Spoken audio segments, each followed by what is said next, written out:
Мастер-классы и лекции для студентов, совместные пленеры в живописных уголках Абхазии – вот программа ежегодного международного фестиваля «Краски осени Абхазии». Сегодня его участники работают в Новом Афоне, где опытные художники, педагоги из России Елена Паснова и Татьяна Нечиухина проводят мастер-класс по живописи для абхазских студентов. Лично я в свое время жила и работала в Перми, сейчас я работаю в Москве. И тогда эти отношения замечательные у нас сложились, и мне очень нравится приезжать и участвовать именно в этом пленэре, потому что это совершенно другой мир. То есть представьте себе, я человек уральский, привыкший к нашим холодам, морозам. Например, когда мы первый раз сюда прилетели в 2015 году, у нас там уже лежал снег. И понимаете, конечно же, окунуться в совершенно другой мир, другую природу для художника – это вот такая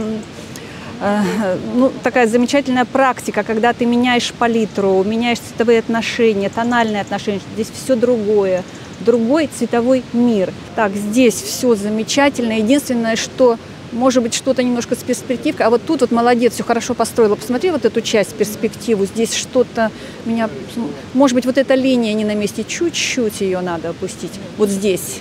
Нарине Маркосян – студентка 6-го курса отделения живописи Абхазского госуниверситета, и это ее 4-й арт-пленэр «Краски осени Абхазии». Нарине уверена, что фестиваль очень помог ей улучшить профессиональные навыки, потому что это возможность учиться у выдающихся художников из других стран. Эти пленэры, именно когда к нам приезжают другие художники, наши педагоги, у нас есть практика летняя, когда мы рисуем в городе с педагогами. Однако, когда другие приезжают, еще интереснее, потому что нам устраивают мастер-классы, у каждого художника свое видение, каждый что-то рассказывает.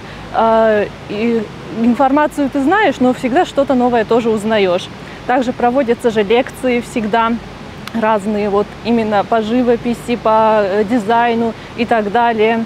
Мастер-классы не только маслом и акварелью, у нас бывали мастер-классы, так что это очень важный, мне кажется, опыт для художников, так как мы всегда пишем в мастерской, в какой-то закрытом пространстве обычно, выходить на улицу, писать природу – это нужный опыт. Неожиданно, но педагоги тоже учатся у студентов. Татьяна Нечиухина заведует кафедрой живописи и композиции в Уральском филиале Российской академии живописи, ваяния и зодчества Ильи Глазунова. Она лауреат различных художественных премий и член Союза художников, но все еще открыта к новым знаниям.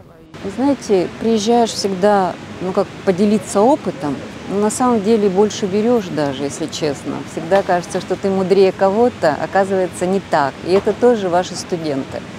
Потому что бывают такие открытия, когда, казалось бы, ты игнорируешь все правила и нормы, которые мы все время впихиваем и говорим, и вдруг получается. И тогда начинаешь задавать себе какие-то вопросы, как он смог это сделать, обойдя то, что нужно было бы сделать. Поэтому это всегда очень интересно, это всегда открытие, это всегда какие-то удивления.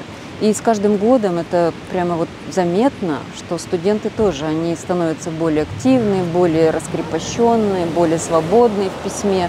Махарбек Тибилов из Южной Осетии впервые участвует в фестивале, но в Абхазии, конечно, бывал и раньше. Живописец до глубины души, он искренне восхищается красотой Абхазии и на пленэрах работает очень быстро. Пока у водопада идет мастер-класс для студентов, он успел поработать у Новоафонского монастыря и уже развернулся на 2-й локации. Очень хочет написать панораму Нового Афона. Любой художник, конечно, он одиночка. Это все-таки работа с самим собой. Но эта атмосфера, когда тебя поддерживают, когда тебя любят, когда тебя на руках носят.